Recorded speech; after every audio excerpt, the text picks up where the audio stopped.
पर्वत पाटिया विस्ताરની આ ઘટના છે। રાજ ટેક્સટાઇલ માર્કેટમાં આગના આકાશી દ્રશ્યો સામે આવ્યા છે। આગ પર હજુ પણ મેળવાયો નથી કાબુ, જેમાં ધુમાડાના ગોટે ગોટા નજરે પડી રહ્યા છે। 6 કલાકથી આગને કાબૂમાં લેવાની જહેમત। આગ પર કાબુ મેળવવા માટે 15 થી વધુ ફાયર વિભાગની ગાડીઓની પણ મદદ લેવામાં આવી છે, પરંતુ આગ હજુ પણ બેકાબુ છે। पर्वत पाटिया विस्ताરની આ ઘટના છે, જ્યાં आगे विकराल स्वरूप धारण कर्યું છે। राज टेक्सटाइल मार्केट में आग लागी है, तो कापड़ होवाना कारणे आग आ वधु प्रसरती होय तेवुं पण लागी रह्युं छे। वधु अपडेट मेळवीशुं संवाददाता कीर्तेश पासेथी। जी कीर्तेश, 6 कलाकथी आग परंतु बेकाबू। बिल्कुल संध्या, पर्वत पाटिया विस्तारनी राज टेक्सटाइल मार्केट है। आखी मार्केट सिंथेटिक कपड़ानी मार्केट है। सिंथेटिक कपड़ू पेट्रोलियम पेदाशमांथी बनतुं होय छे, जेने लईने आग पर काबू मेळववामां फायर विभागे खूब ज जहेमत करवी पड़ी रही है। खास करीने जे प्रकारे आ मार्केट में आग लागी है, आगनी ज्वाळाओ ओછી અને ધુમાડા જોવા મળે છે, કારણ કે સિન્થેટિક કપડું જ્યારે પણ આગ લાગે છે ત્યારે આગ ઓછી અને ધુમાડા વધુ કરે છે, અને જે પ્રકારે ધુમાડા છે તેને લઈને ફાયર વિભાગ માર્કેટની અંદર જઈ શકતો નથી। તેને લઈને બહારના ભાગેથી અલગ અલગ જગ્યાઓ પરથી હાઇડ્રોલિક પ્લેટફોર્મથી પાણીનો મારો કરી રહી છે। ખાસ કરીને બીજો, 5મો અને 7મો આ 3 માળ ઉપર આગ લાગી હતી, અને એક માળ ઉપર કહી શકાય કે દુકાન અને તેની ઉપર માળ્યું, એટલે કે એક જ માળ ઉપર 2 દુકાનો કમ્બાઈન છે। એટલે કે જે પ્રકારે આગ લાગી છે, શોર્ટ સર્કિટથી આગ લાગી છે। સવારનો સમય હતો એટલે મોટી જાનહાનિ નથી, પણ જે રીતે આગ લાગી છે તેને લઈને કરોડો રૂપિયાનું કાપડ બળીને ખાખ થઈ જવા પામ્યું છે। કહી શકાય કે 6 કલાક બાદ આગ પર કાબુ મેળવી લેવામાં આવ્યો છે, અને અત્યારે કુલિંગની કામગીરી ચાલી રહી છે। પણ જે રીતે સિન્થેટિક કપડું છે, જે આગ પકડ્યા બાદ જલ્દી આગ પર કંટ્રોલ નથી આવતો, જેને લઈને સુરત ફાયર વિભાગને કોલ મતાની સાથે જ બ્રિગેડ કોલ ડિક્લેર કર્યો હતો। 100 કરતા વધુ કર્મચારીઓ અને 25 કરતા વધુ ફાયરની ગાડીઓ પહોંચી અને પાણીનો મારો કરી આગ પર કાબુ મેળવ્યું છે। जी कीर्तेश, જોવા પણ મળી રહ્યું છે કે ઉપર ટોપ ફ્લોર દેખાઈ રહ્યો છે, તો કઈ રીતે મુશ્કેલી પણ આવતી હશે? આ વિસ્તાર કયા પ્રકારનો છે? ફાયરની જે ગાડીઓ પહોંચી છે, કર્મચારીઓ પહોંચ્યા છે, તેમને આટલા કલાકો વીતવા છતાં પણ આ આગ કાબૂમાં કેમ નથી આવી રહી? શું સિન્થેટિક કાપડ છે એટલા માટે જ, અને નીચે પણ શું કાપડની દુકાનો અથવા તો સ્ટોર આવેલા છે? બિલકુલ સંજય, આખી માર્કેટ જ કાપડ માર્કેટ છે, અને જે પ્રકારે સિન્થેટિક કપડું એકવાર સળગ્યા બાદ તેમાં આગની જ્વાળાઓ ઓછી અને ધુમાડા વધુ થતા હોય છે, અને ધુમાડા એટલી હદે છે કે ફાયરને અંદર જવું મુશ્કેલ છે। એટલે કે અત્યારે માર્કેટની ચારે તરફથી અલગ અલગ દિશામાં અલગ અલગ વ્યૂહરચના બનાવી પાણીનો મારો કરવામાં આવ્યો છે, અને પાણીનો મારો કર્યા બાદ આગ પર કંટ્રોલ કરી ત્યારબાદ જ ફાયરને અંદર જવાય તેવી સ્થિતિ છે। કારણ કે સિન્થેટિક કપડું છે જે ધુમાડા વધુ ઉત્પન્ન કરતા, આ ધુમાડું આંખ બળતી હોય છે, તેને લઈને આગ પર મુશ્કેલ પડી રહી છે। બીજી બાજુ જે વિસ્તાર છે, ખુલ્લી જગ્યા છે, ત્યાં ફાયરની ગાડીઓ પહોંચી ગઈ છે, પણ કહી શકાય 10 માળની માર્કેટ હોવાને લઈને ફાયરે હાઇડ્રોલિક પ્લેટફોર્મની મદદથી પાણીનો મારો શરૂ કર્યો હતો। અને મેં પહેલા જ કીધું એમ કે એક દુકાનમાં દુકાન અને તેની ઉપર બીજી દુકાનને માળિયું બનાવવામાં આવેલું છે, 2 માળ વચ્ચે એક દુકાન છે, એટલે કે બીજો, 5મો અને 7મો 3 માળમાં આગ લાગી હતી। ખાસ કરીને જે જગ્યાએથી ફાયર અંદર પ્રવેશ્યું ત્યાં આગળ ધુમાડા બહાર નીકળવાની જગ્યા નથી, એટલે સૌપ્રથમ દુકાનોના કાચ તોડી નાખ્યા છે અને ધુમાડાને બહાર નીકળવા જગ્યા આપી દીધી હતી। ત્યારબાદ પાણીનો મારો કરી આગ પર કંટ્રોલ મેળવી લેવામાં આવ્યો છે। પણ જે પ્રકારે આખી માર્કેટમાં પાણીનો મારો કરવામાં આવ્યો છે, એટલે કે જે દુકાનમાં આગ લાગી હતી ત્યાં તો કપડું બળી ગયું છે, પણ જે દુકાનોમાં આગ નથી લાગી ત્યાં પાણીને લઈને કપડું બગડી જવા પામ્યું છે। એટલે કે કરોડો રૂપિયાના નુકસાનની ભીતિ સેવાઈ રહી છે, કોઈ જાનહાનિ નથી। પણ જે પ્રકારે માર્કેટ છે ને સિન્થેટિક કપડું હતું, જેને લઈને ફાયરને લાંબો સમય લાગ્યો, અને સુરત ફાયરને ખ્યાલ છે કે સુરત ટેક્સટાઇલ ઉદ્યોગ માટે જાણીતું છે, ટેક્સટાઇલનું હબ છે, એટલે કે આવી ઘટના જ્યારે બનતી હોય છે ત્યારે બ્રિગેડ કોલ ડિક્લેર કરી દેવામાં આવતો હોય છે, કારણ કે કાપડ છે પેટ્રોલિયમ પેદાશમાંથી બનતું હોય છે, અને પેટ્રોલિયમ પેદાશને લઈને આગ જલ્દી કંટ્રોલમાં નથી આવતી। જી બિલકુલ, અને આ એરિયલ શોટ્સ પણ કીર્તેશ આપણે જોઈ રહ્યા છે, બિલ્ડિંગનો જ્યાં પણ ધુમાડાના ગોટે ગોટા જોવા મળી રહ્યા છે। 10 માળની આ બિલ્ડિંગ છે, આજુબાજુનો વિસ્તાર ભલે ખુલ્લો છે, પણ મુશ્કેલી એ છે કે લગોલગ એ દુકાનો આવેલી છે ને એ આગ એકબીજામાં પ્રસરી રહી છે, એટલે મોટા ભાગની દુકાનોમાં આગ લાગી ગઈ હશે એવું માની લઈએ? બિલકુલ સંજય, આજુબાજુની દુકાનોમાં આગ પસરી છે. મેં પહેલા જ કીધું, પેટ્રોલિયમ પેદાશોને જે રીતે સિન્થેટિક કપૂર છે આગ જલ્દી પકડતું હોય છે. અને બીજું કે આગામી દિવસમાં જયારે કહી શકાય કે દક્ષિણ ભારતમાં 31st આવી રહ્યું છે, ઓણમ આવી રહ્યું છે, એટલે વેપારીઓએ મોટા પ્રમાણમાં કપડું તૈયાર કર્યું હતું. અને આ જે માર્કેટ છે તે વેપારીઓ તેને ગોડાઉન તરીકે જ ઉપયોગ કરતા હોય છે. એટલે કે દુકાન પહેલા માળે જે દુકાન છે તેમાં બી સ્ટોક હોય છે, અને તેમને ઉપર સેકન્ડ માળમાં માળિયા બનાવ્યા છે તેમાં બી મોટા પ્રમાણમાં સ્ટોક છે. એટલે કે જથ્થો વધુ હોવાને લઈને આગ પર કાબુ મેળવવામાં મુશ્કેલ પડી રહી હતી. અને જે પ્રકારે ધુમાડા થયેલા, ફાયર અંદર પ્રવેશી શકતું નતું, એટલે બધી બાજુથી પાણીનો મારો કર્યા બાદ કંટ્રોલમાં આવતા ધીરે ધીરે ફાયર વિભાગ અંદર પહોંચી રહ્યું છે. પણ ટોપ લેવલના માળ સુધી પહોંચવામાં ફાયરને લાંબો સમય લાગ્યો છે. સિન્થેટિક કપડું જયારે આગ લાગે છે ત્યારે તેમાં જ્વાળા ઓછી અને ધુમાડા એટલી હદે હોય છે કે અંદર પ્રવેશવું ફાયર માટે મુશ્કેલ હોય છે. એટલે કે અંદર જાય ત્યારબાદ જ ખ્યાલ આવે કે કયા પ્રકારની સ્થિતિ છે અને કેવી રીતે કંટ્રોલ કરવો. ફાયર સેફટીના સાધનો હતા તેનો પણ ઉપયોગ કરવામાં આવ્યો છે, અને ત્યારબાદ કહી શકાય કે 6 કલાકમાં કંટ્રોલમાં આગ આવી છે. જો કદાચ ફાયર સેફટીના સાધનો અને ફાયરની સમય સૂચકતા ના હોત તો કદાચ આ માર્કેટ બળીને ખાક થઈ ગયું હોત, અને આ માર્કેટ પર કાબુ મેળવતા ફાયર વિભાગને 48 કલાક કરતા વધુનો સમય લાગત. જી બિલકુલ કીર્તિશ, આપનો આભાર અમારી સાથે જોડાવા. અને વાત ખાતરની અછતની.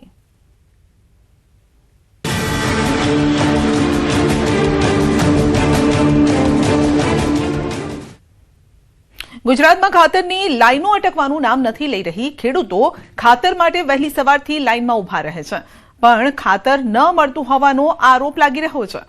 મહીસાગર જિલ્લાના મુખ્ય મથક લુણાવાડા ખાતરની અછતના કારણે ખેડૂતોને હાલાકી પડી રહી છે. ખેડૂતો વહેલી સવારે 5 વાગે આવીને ખાતર લેવા માટે કતારમાં ઉભા રહે છે. જૂનાગઢ જિલ્લામાં ખાતરની અછત દિવસે ને દિવસે વધી રહી છે. બીજી તરફ ખેડૂતોને નબળી ગુણવત્તાનું ખાતર આપતા હોવાની પણ ફરિયાદો છે. દ્વારકાના ખંભાળિયામાં યુરિયા ખાતરની અછત જોવા મળી છે, જેના કારણે શિયાળુ પાકમાં જરૂરી યુરિયા ખાતરની માંગમાં વધારો થયો છે. અરવલ્લીમાં યુરિયા ખાતર માટે ખેડૂતો કતારમાં જોવા મળ્યા. માલપુરના ઉભરાણમાં પણ કિસાન કેન્દ્ર ખાતે ખાતર માટે ખેડૂતો લાઇનમાં છે, તો ભાર બજાર વચ્ચે આવેલા કેન્દ્રમાં ખેડૂતો ફરી લાઇનમાં જોવા મળ્યા છે. વાવ થરાદ જિલ્લાના મુખ્ય મથક થરાદમાં યુરિયા ખાતર માટે લાંબી લાઇન જોવા મળી છે. વહેલી સવારથી જ ખેડૂત ખાતર માટે કતારમાં ઉભો છે, અને છતાં તેમને પૂરતું યુરિયા ખાતર ન મળતા ખેડૂતો મુશ્કેલીમાં મુકાયા છે.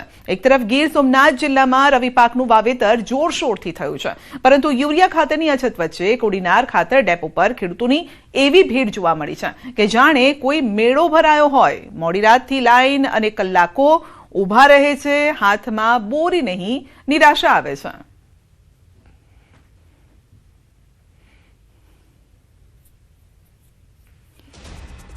તો દ્વારકામાં એ સ્થિતિ છે. ખંભાળિયામાં યુરિયા ખાતરની અછત, શિયાળુ પાકમાં જરૂરી યુરિયા ખાતરની માંગમાં વધારો. વહેલી સવારથી ખેડૂતો ખાતર માટે લાઈનમાં ઊભા છે. ખંભાળિયામાં ખાતર વિક્રેતાઓ પાસે યુરિયા ખાતર લેવા વહેલી સવારથી ખેડૂતોએ લાઈન લગાવી છે. રવિ પાકમાં ખાતરની જરૂર છે, અને માટે ખેડૂતો પણ પરેશાન છે.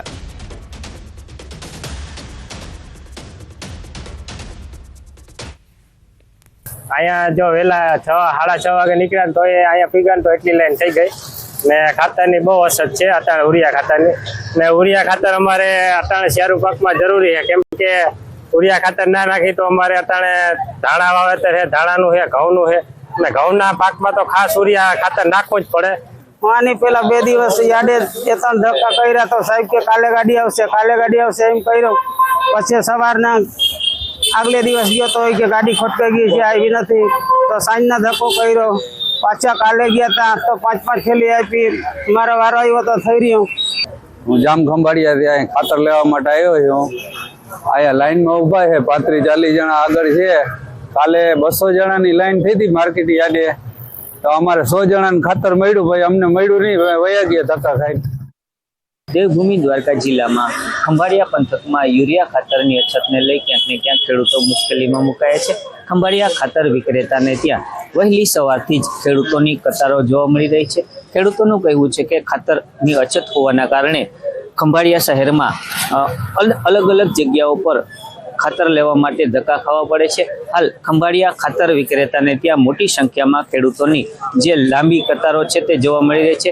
ગ્રામ્ય વિસ્તારમાંથી આવતા ખેડૂતો વહેલી સવારથી જ કતારોમાં જોવા મળી રહ્યા છે.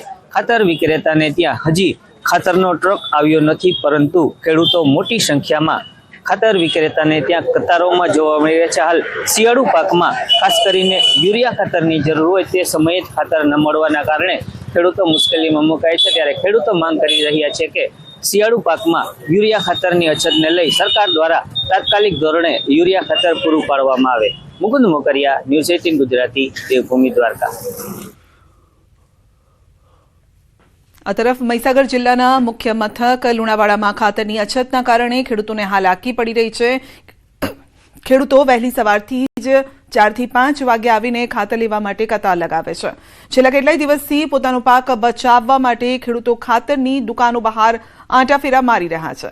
ખેડૂતો ખાતર લેવા દૂર દૂરથી આવતા જોવા મળ્યા, પરંતુ ખાતર ન મળતા આખરે ખેડૂતોએ નિરાશ થવું પડ્યું અને પરત ફરવું પડ્યું. ખેડૂતોને જરૂરિયાત મુજબ પણ ખાતર મળતું નથી. ખેડૂતને 10 જેટલી ખાતરની થેલીની જરૂર હોય છે અને ત્યાં માત્ર 1 અથવા 2 થી 3 થેલી જ, કદાચ 2 થી વધારે પણ નથી મળતી, અને જેના કારણે તેઓ પરેશાન છે. હાલ ખેતીમાં નુકસાન જવાની તેઓને શક્યતા પણ છે. બીજી તરફ ખેડૂતોને યુરિયા ખાતરની થેલી સાથે એક નેનો યુરિયાની બોટલ ફરજિયાત આપવામાં આવે છે, જેથી ખેડૂતોને મહા મુસીબતે નેનો યુરિયા ખાતરની બોટલ પણ લેવી પડે છે.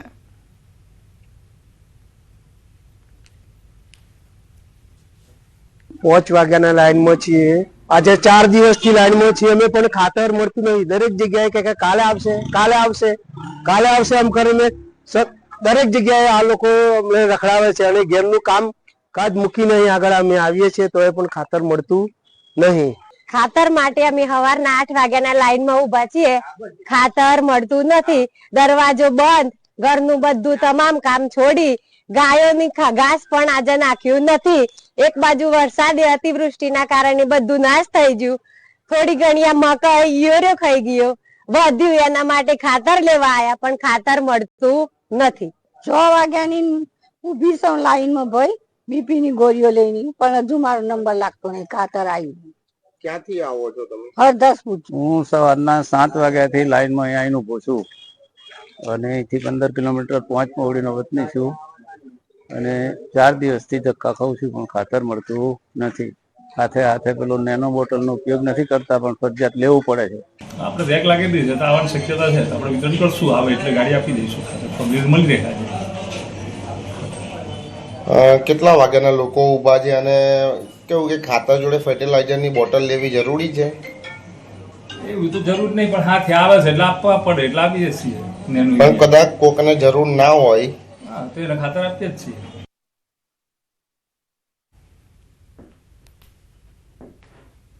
તો દરરોજ સવાર પડે ને ખેડૂતોને લાઈનમાં ઊભા રહેવું પડે છે. તો લાઈનમાં ઊભા રહેવા સિવાય તેઓ પાસે કોઈ છૂટકો નથી, કારણ કે ખેડૂતોને સારી ક્વોલિટીનું ખાતર મળતું નથી, જેને લઈને ખેડૂતોમાં નારાજગી છે. જૂનાગઢ જિલ્લામાં આ વર્ષે રવિ પાકના વાવેતરની શરૂઆત મોડી થઈ હતી અને જેને લઈને હાલ મોટાભાગના વિસ્તારમાં ઘઉંનું વાવેતર થયું છે. ખેડૂતોને હાલ ખાતરની ખૂબ જ જરૂરિયાત ઊભી થઈ છે અને ત્યારે ખેડૂતોને સવારથી જુદા જુદા સેન્ટરોમાં લાઈન લગાવવી પડે છે. પૂરતા પ્રમાણમાં ખાતર નથી મળતું. મંડળીઓ તેમજ સંઘ દ્વારા ખેડૂતોને ખોટી રીતે ધક્કા ખવડાવવામાં આવે છે અને જેના કારણે ખેડૂતો રોષે ભરાયા છે.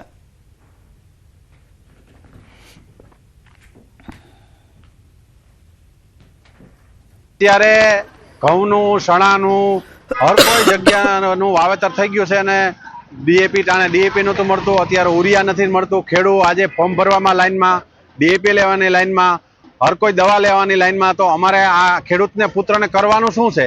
હું સરકારને એવું કહેવા માંગુ છું કે અત્યારે ડુપ્લિકેટ દવાથી માંડીને, ડુપ્લિકેટ ખાતરથી માંડીને, ડુપ્લિકેટ ઉરિયાથી માંડીને બધું ડુપ્લિકેટ મળે. તો સરકાર આમાં વધારે ધ્યાન દે. આજે ખેડૂતોને ખાતર ન મળવાને કારણે જે પાકનું વાવેતર થયું છે એની અંદર યુરિયા ખાતરની જરૂરિયાત છે અને ડીએપી ખાતર જ્યારે જરૂરિયાત હતી ત્યારે નહોતું મળતું.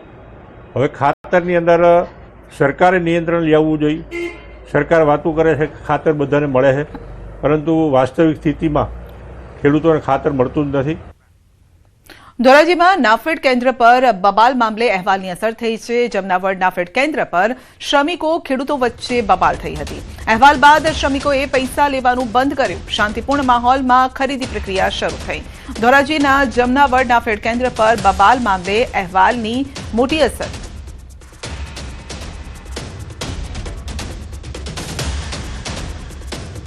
વચ્ચે જમનાવરમાં નાફેડની ખરીદીનો પ્રક્રિયા શરૂ હતી. અચાનક પ્રક્રિયા બંધ કરવામાં આવી હતી. મજૂરો અને લેબરો દ્વારા હાથની મારામારી થવામાં આવી હતી. બીજી તરફ પથ્થરમારો કરવામાં આવ્યો હતો. તેને લઈને ખેડૂતોનો હવે આક્ષેપ હતા કે ખેડૂતો પાસે પૈસા માંગવામાં આવે છે. 500 થી 200 રૂપિયા ટોલ માફના પૈસા માંગવામાં આવે છે. તેને લઈને ખેડૂતો રોષમાં જોવા મળ્યા હતા. અને આજે જે પ્રક્રિયા છે તે પ્રક્રિયા શરૂ કરવામાં આવી છે. ન્યૂઝ 18ના અહેવાલ પસાર થતાં જ અત્યારે પૈસા છે તે પૈસા બંધ કરવામાં આવે, પૈસા લેવામાં આવતા નથી. આપણી સાથે અહીંના ખેડૂતો છે તેને આજે પૂછ્યું કે આજે જે આવ્યા છે પોતાનું જર્સી લઈને, તો આજે કાંઈ પૈસા માંગવામાં આવે છે કે નહીં તે પૂછતું. આપણે શું કહેશો ભાઈ, આજે પૈસા કંઈ માંગવામાં આવે? આજે પૈસા માંગવા, મારું નામ ઢાકેરામ મગનભાઈ છે, બરોબર, મોટી બરોબરથી આવું છું. શું લઈને આવ્યા? સોયાબીન. આજે કંઈ પૈસા માંગે તો કોઈ રીતના પૈસા માંગતા નથી. અને આની પહેલાં હું લઈને આવ્યો હતો 4 દિવસ પહેલાં, તો એ કંઈ પૈસા મારી પાસે માંગ્યા નથી. પણ મારા ટ્રેક્ટરમાં જે બાચકા મારે ઉતારવા ન હોય, મને આડસ થતી હોય, એના મજૂરી દેવી પડે 200 રૂપિયા 150 રૂપિયા, એ જ લે. એ તો એના હકના લે છે અને એની મહેનતના લે. શું કહેશો તમારી પાસે આજે તમે લઈને આવ્યા છો? કોઈ જાતની કોઈ ક્યાંય મજૂરી લેતા નથી. પછી તો આપણી પાસે માણા ન હોય ને આપણે બીજા પાસે કરાવવું હોય તો પછી 50, 100, 200, 500 રૂપિયા લઈએ કોઈ, બરોબર. આજની તારીખમાં કાલે જે પથ્થરબાજી થઈ હતી, હાથની મારામારી થઈ હતી, પોલીસ આવી ગઈ હતી. કાલે મગજમારી થી એનું કારણ શું હોય કે ભાઈ માણસોને નબળું હબળું આમ તેમ હોય, કોઈ એવા તોલિયા હોય બિચારા બાયના માણસો ના પાડે તો એના હિસાબે મગજમારી છે. આજે કઈ તમારી પાસે કોઈ જાતની મગજમારી નથી. તમારી પાસે કઈ પૈસા માંગે? આજે રેગ્યુલર બધું હાલે છે. અમારે ખેડૂત પાસે કોઈ પાસે પૈસા આજ માંગ્યા જ નથી. કાલે જે થયું હોય બાકી આજે રેગ્યુલર હાલે, કોઈ પાસે પૈસા માંગ્યા નથી. ભાઈ આજનું શું છે? આજે કેવી રીતે ચાલે? આજે કોઈ વસ્તુ છે નહીં. કાલે જે કાંઈ થયું હોય એ આપણને ખ્યાલ નથી. જે રીતે કાલે જે ઘર્ષણ થઈ હતી, અને ઘર્ષણ એવી થઈ હતી કે પોલીસ ઘટના સ્થળે પહોંચી હતી અને ખેડૂતો અને લેબર વચ્ચે છૂટા હાથની મારામારી અને પથ્થરમારો થયો હતો. પણ આજે પ્રક્રિયા શાંતિપૂર્વક ચાલી રહી છે.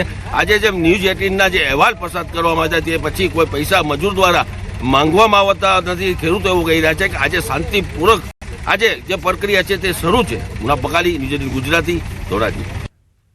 બેવડી ઋતુની અસર લોકોના સ્વાસ્થ્ય પર જોવા મળી રહી છે. સોલા સિવિલ હોસ્પિટલમાં છેલ્લા એક સપ્તાહમાં 14,152 ઓપીડી નોંધાઈ છે. વાયરલ શરદી, ઉધરસ, તાવના કેસમાં વધારો. ડેન્ગ્યુના 103 સેમ્પલ લેવામાં આવ્યા, 4 પોઝિટિવ આવ્યા. મેલેરિયાના 466 સેમ્પલ લેવામાં આવ્યા, જે પૈકી 2 પોઝિટિવ નોંધાયા. પ્રદૂષણના કારણે લોકોને માસ્ક પહેરવાની પણ સલાહ અપાઈ રહી છે. 14,152 દર્દીઓ ગયા અઠવાડિયામાં અમારા હોસ્પિટલમાં નોંધાયા તથા જુદા રોગોમાં ડેન્ગ્યુમાં લગભગ 103 દર્દીના લોહીના નમૂના લેવામાં આવ્યા. તેમાંથી 4 દર્દીના લોહીના નમૂના રિપોર્ટ પોઝિટિવ હતા તથા મેલેરિયાના 466 દર્દીના લોહીના નમૂના ગયા અઠવાડિયામાં લેવામાં આવ્યા. તેમાંથી 2 દર્દીના રિપોર્ટ પોઝિટિવ હતા. એ જ રીતે ચિકનગુનિયાના 3 દર્દીના સેમ્પલ લેવામાં આવ્યા તથા ડાયરિયાના 33 કેસ નોંધાયા અને વાયરલ હેપેટાઇટિસના 4 કેસ તથા ટાઇફોઇડના 2 કેસ. આ તરફ સુભાષ બ્રિજના ઇન્સ્પેક્શનની કામગીરીની તપાસ માટે અલગ અલગ ટીમો પહોંચી છે. IIT Mumbai, IIT Delhi, IIT રૂડકીની ટીમ તપાસ માટે પહોંચી.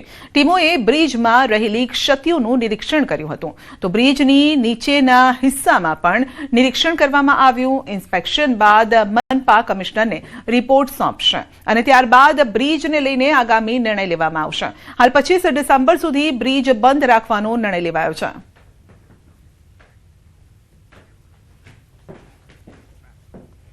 બુલેટિનમાં આગળ વધીશું નાનકડા બ્રેક બાદ.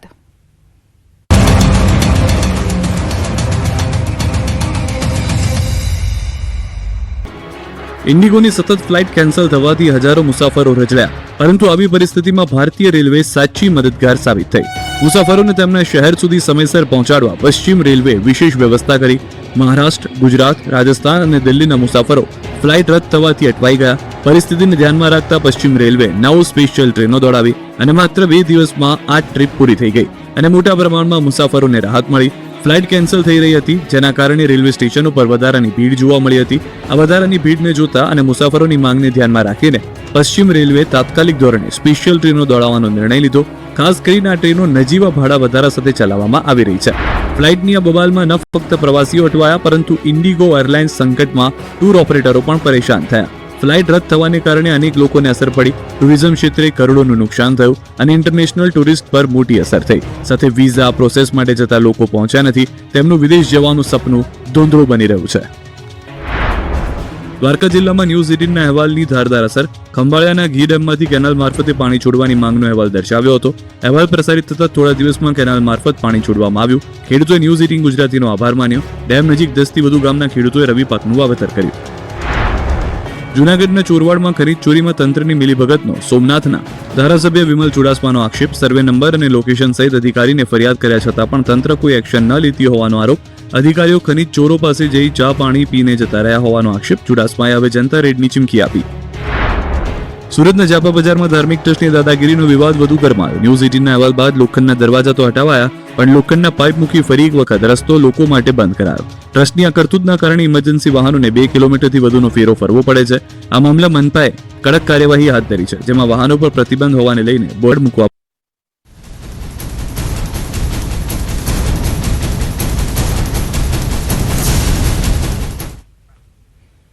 રાજકોટના જસદણમાં સનસનીખેજ ઘટના ઘટી. આટકોટ ગામે બાળકી પર દુષ્કર્મની ઘટના બની. શ્રમિક પરિવારની બાળકી પર દુષ્કર્મ કરાતા ખળભળાટ મચી ગયો છે. ખેતરમાં રમતી બાળકી પર નરાધમે દુષ્કર્મ આચર્યું. આરોપીની હરકત અહીંથી જ ન અટકી. તેણે માસૂમ બાળકીના ગુપ્તાંગમાં સળિયો ઘુસાડી દીધો. આટકોટ પોલીસે આરોપીની ધરપકડ કરી છે અને ચોકલેટની લાલચ આપીને બાળકીને પાણીના ટાંકા પાછળ લઈ જઈ દુષ્કર્મ આચર્યું. આ સમગ્ર મુદ્દે એસપી વિજયસિંહ ગુર્જરે જણાવ્યું છે કે ભોગ બનનાર દીકરી હાલ સ્વસ્થ છે. દીકરીને જન્ના હોસ્પિટલમાંથી ડિસ્ચાર્જ કરવાની કામગીરી કરવામાં આવી રહી છે. આરોપીને તાત્કાલિક અસરથી ઝડપી પાડવામાં આવ્યો છે અને આરોપી મૂળ મધ્યપ્રદેશના અલીરાજપુર જિલ્લાનો વતની છે. ભોગ બનનાર દીકરી અને આરોપીનું મેડિકલ ચેકઅપ પણ કરવામાં આવ્યું. લોખંડના સળિયા વડે દીકરીના ગુપ્તાંગના ભાગે ઈજા પહોંચાડવામાં આવી હતી. લોખંડનો સળિયો પણ પોલીસે કબજે કર્યો છે. એફએસએલની ટીમની પણ મદદ લેવાઈ છે. વહેલામાં વહેલી તકે ચાર્જશીટ તેમજ ન્યાયિક પ્રક્રિયા પૂર્ણ થાય તે પ્રકારના પ્રયાસ કરવામાં આવી રહ્યા છે.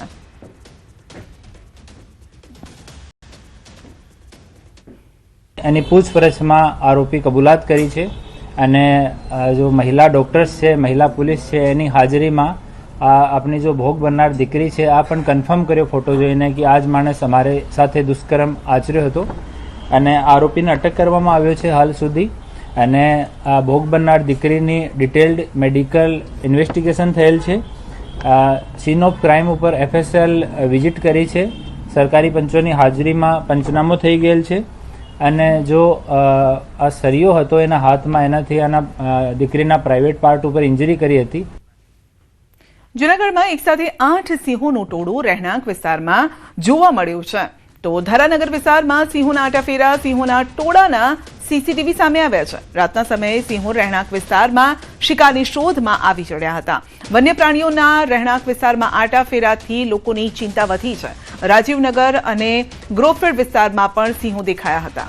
જંગલ વિસ્તારમાંથી સિંહો આવી ચડતા માનવ વસ્તી તરફ જ્યારે આવે છે ત્યારે લોકોમાં ડરનો માહોલ પણ પેદા થાય છે. ખાસ કરીને જે ગ્રામ્ય વિસ્તારો હોય છે ત્યાં પશુઓ પણ ખુલ્લામાં બાંધેલા હોય છે અને એવા સમયે આપ જોઈ શકો છો એક સાથે આટલા સિંહોનું ટોળું જ્યારે આવી ગયું હોય ત્યારે એ ગામના પશુઓના શું હાલ થતા હશે, લોકોના શું હાલ થતા હશે. વધુ અપડેટ મેળવીશું સંવાદદાતા અમાર પાસેથી. જી અમાર, સિંહોના આટાફેરા છેલ્લા દિવસોમાં વધી ગયા છે.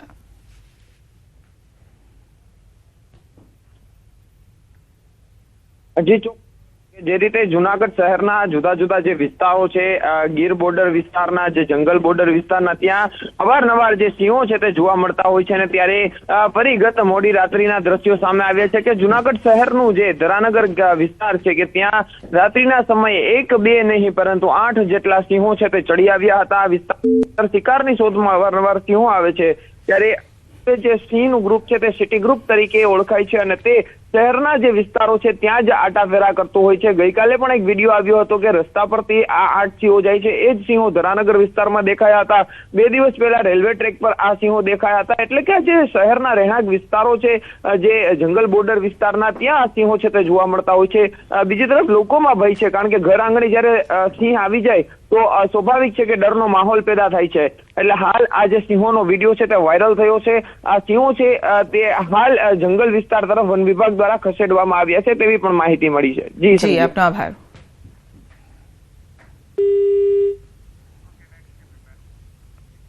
વલસાડના ધરમપુરના ખારવેલ ગામમાં 95 વર્ષની ઉંમરે એક વૃદ્ધાના અવસાન બાદ તેમના પરિવારજનોએ વાજતે ગાજતે મૃતકની અંતિમ યાત્રા કાઢી હતી. ઘરના મોભી માતાના અવસાનના કારણે શોકનો માહોલ હતો, પરંતુ મૃતક માતાની ઈચ્છા હતી કે તેમના નિધન બાદ તેમની અંતિમ યાત્રાને થાળીના વાદ્ય સાથે વાજતે ગાજતે કાઢવામાં આવે અને આથી મૃતક માતાની અંતિમ ઈચ્છા પૂરી કરવા તેમના પુત્રો અને પરિવારજનોએ માતાની અંતિમ યાત્રા આદિવાસી પરંપરાગત વાદ્યતુર અને થાળી સાથે કાઢી હતી, જેમાં ફટાકડા ફોડીને પણ પરિવારના મોભીને અંતિમ વિદાય અપાઈ હતી.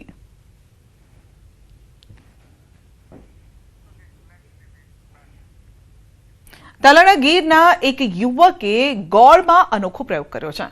તાલાળા ગીર બોર્ડરને અડીને આવેલા બોરવાવ ગામમાં છેલ્લા 4 વર્ષથી ખોડિયાર ફાર્મમાં ઉત્તમ પ્રકારનો ડ્રાયફ્રૂટ ગોળ આ પ્રગતિશીલ શિક્ષિત યુવા ખેડૂત દ્વારા બનાવાય છે. કાજુ, બદામ, કિસમિસની સાથે ગીર ગાયના શુદ્ધ ઘી સાથે આયુર્વેદિક ઔષધિયા મેળવી ગોળ ઉત્પાદન કરવામાં આવે છે. આ યુવકે છેલ્લા 4 વર્ષમાં આ ગોળ પ્રખ્યાત બનાવ્યો છે અને ઉલ્લેખનીય છે કે 5 વર્ષ પહેલા આ યુવાન સંજયભાઈને ગોળને વિશેષ સ્વાસ્થ્યવર્ધક બનાવવાની ઈચ્છા થઈ. અભ્યાસ કર્યો, નિષ્ણાતોનું માર્ગદર્શન મેળવ્યું અને ડ્રાયફ્રૂટ ગોળ બનાવ્યો, જે હાલ ખૂબ જ પ્રખ્યાત થઈ રહ્યો છે.